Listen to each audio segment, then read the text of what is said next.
Vojna je tradicija u više od 150 godina ostavila u Puli i okolici fascinantne tragove, vojne utvrde i brojne druge fortifikacije, prsten spektakularnih građevina koje danas postaju atraktivan potencijal za prenamjenu i ključne točke budućeg razvoja grada.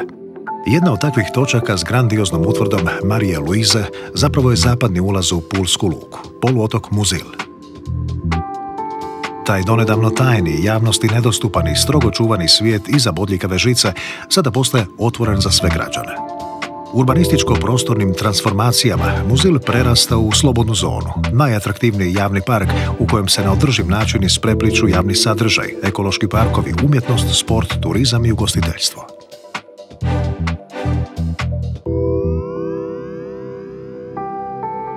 Ulazne smjernice za izradu ove prostorno-programske studije jesu 2500 kreveta, golf igralište i marina.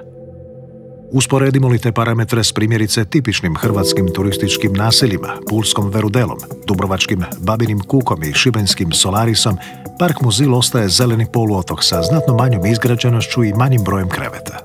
Ovaj poluotok ostaje tako oaza prirodnog zelenila, prilagođen suvremenom stanovniku grada Pule.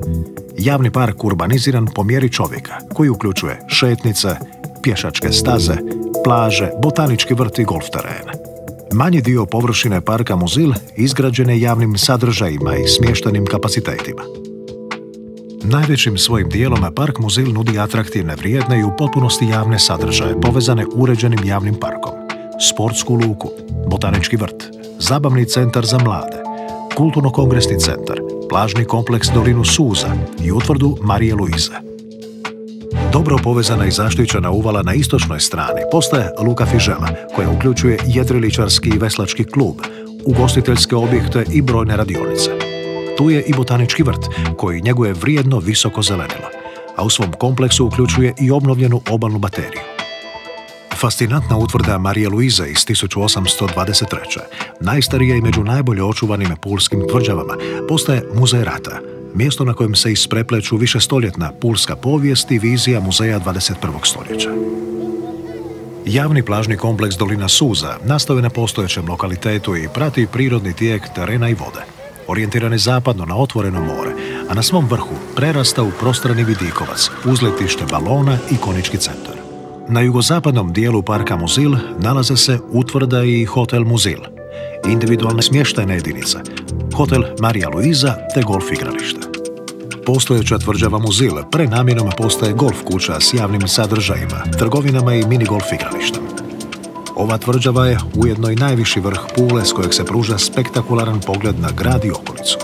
Hotel Muzil, kao i niz individualnih i zajedničkih smještajnih jedinica, svom se gradnjom uklapaju u prirodni okoliš.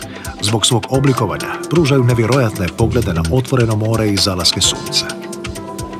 Hotel Marija Luiza s wellness centrom, svojom terasastom gradnjom prati liniju tla i maksimalno iskorištava potencijale prirodnog okoliša.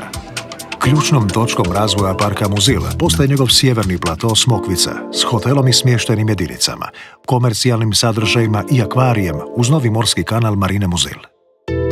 Taj golemi ravni plato ispod 40 metara visoke litice s pogledom na Brijune, probijanjem plovnog kanala prerasta u visoko urbani prostor s novom gradskom marinom. Obnovom lukobrana i starih vojnih objekata te dogradnjom rive kao višenamjenskog prostora s javnim i turističkim sadržajima, ovaj dio postaje središnje mjesto obalnog turizma grada Pule. Akvari, akvapark, trgovine, kino, restorani, kafe, barovi, parkovi te sportski tereni samo su dio potencijala koje pruža ovaj prostor. Uz liticu su smješteni kapaciteti s pogledom na kanal i Brijunsko otočje.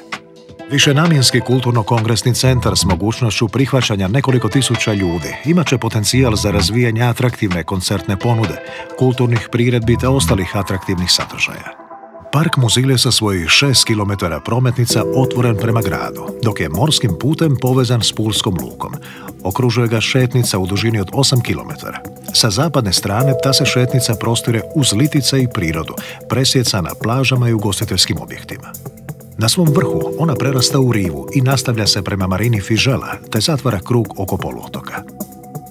Samoodrživost parka Muzil ovisi o brojnim čimbenicima, javnim i komercijalnim sadržajima, u balansu s turističkim kapacitetima i u suglasju s potrebama grada, te s naglašenom sviješću o očuvanju prirodnog zelenila.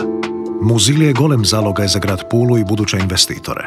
Da bi opstao i postao samoodrživ kompleks, potrebno je napraviti čvrst balans između očuvanja prirodne raznolikosti i funkcije javnog parka s jedne, te komercijalnih sadržaja i isplativosti gradnje s druge strane. Izbjegnutom betonizacijom te slojevitom pristupu urbanističko-prostornoj problematici, ova zona postaje samoodrživom, a ipak vrlo prijateljskom, humanom i otvorenom svakom građaninu.